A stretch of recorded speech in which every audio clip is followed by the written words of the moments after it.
रामकृष्ण के पास एक आदमी आया, स्वर्ण असरफियां लाया था भरकर एक झोले में, और आके उसने रामकृष्ण के चरणों में चढ़ा दी झोली और कहा कि ले, ये 1000 स्वर्ण असरफियां हैं। कहना नहीं भूला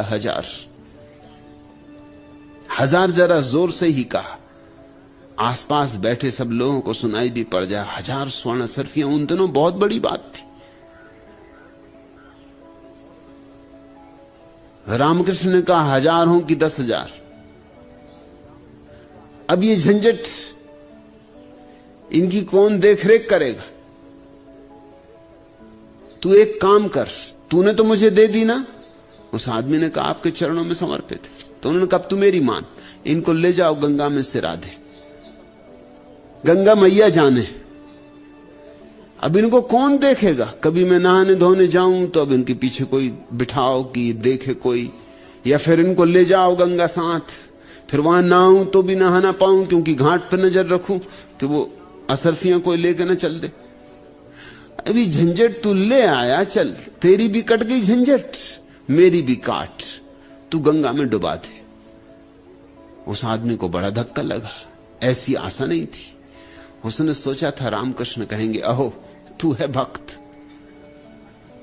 हे धन्य भागी, हे महापुरुष, जन्म जन्म के पुण्यों का ये फल है, तू ही धन्य नहीं हुआ, तेरे पितर भी धन्य हो गए। इसी को त्याग कहते हैं, इसी की महिमा शास्त्रों में गाई है। ये तो कुछ कहा नहीं, पीठ भी न ठोंकी, सिर पे हाथ रख के धन्यवाद भी न दिया, उल्टे कुछ नाराज मालूम हुए, उल्टे कुछ ऐसा लगा कि अपनी झंझट मुझे दे रहा है। मेरी भी झंझट काट भैया, तू जाके इनको गंगा में सिरा दे, गंगा पास ही बह रही, ज्यादा दूर जाना भी ना पड़ेगा। बड़े बेमन से उस आदमी ने अपनी झोली उठाई, चला गंगा की तरफ। नहीं भी नहीं कह सकता, जब दे ही चुके तो अब तुम कौन हो कहने वाले। कई बार तो मन में आया कि भाग जाए, बीच से कौन रामकृष्ण पीछे आ रहे हैं, मगर डरा भी। लोग महात्माओं से डरते भी बहुत है कि पता नहीं कोई अभिशाप वगैरह दे दें, और देखते तो रहे ही होंगे, हालांकि दिखाई नहीं पड़ रहा हूं उन्हें, मगर अंतर्दृष्टि महात्माओं की तो खुली होती, तीसरा तक चक्षु देख रहे होंगे और पढ़ रहे होंगे। मेरा विचार भी ठीक नहीं, अब झंझट में, अब जो हो गया हो गया, भूल हो गई, अब निपटा दो।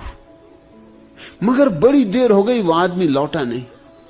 तो रामकृष्ण ने कहा कि भाई बड़ी देर लग गई, वो आदमी कहां है, अभी तक लौटा नहीं। चले देखने उस आदमी को। वो आदमी क्या कर रहा था मालूम? घाट पर उसने बड़ी भीड़ इकट्ठी कर ली थी, सैकड़ों आदमी इकट्ठे हो गए थे। वो एक एक असरफी को बजाता था, पहले घाट पे पत्थर पे गिरा के खन खन खन खन उसको बजाता, गिनती करता, 577, फिर गंगा में फेंकता, 578, फिर गंगा में फेंकता। ऐसी धीरे धीरे कर रहा था और खूब बजा बजा के फेंक रहा था। रामकृष्ण गए, खड़े हो गए और कहा कि अरे मूढ़, गिनती किस लिए कर रहा है? जब फेंकना ही है तो गिनती किस लिए? गिनती जोड़ते वक्त करनी होती, फेंकते वक्त क्या गिनती करनी? थैली की थैली फेंक देना था। और ये बजा क्यों रहा है? ये बजा बजाने के लेते समय तो ठीक, क्योंकि कहीं कोई धोखा ना दे रहा हो, कोई नकली सिक्के ना पकड़ा रहा हो। लेकिन गंगा में फेंकते वक्त गंगा को कोई फिक्र नहीं है कि नकली है कि असली तेरा धन। गंगा को कुछ लेना देना नहीं कि 999 फेंकी कि पूरी 1000 फेंकी। गंगा कुछ हिसाब किताब तेरा रखेगी भी नहीं। मगर तू मूढ़ का मूढ़ रहा। यह कहानी सोचने जैसी। आदमी इकट्ठे करते वक्त भी गिनता है और छोड़ते वक्त भी गिनता है। जब मानता है कि धन सत्य है तब भी गिनता है, और जब मानता है कि धन असत्य है तब भी गिनता है। दोनों हालत में गिनता है।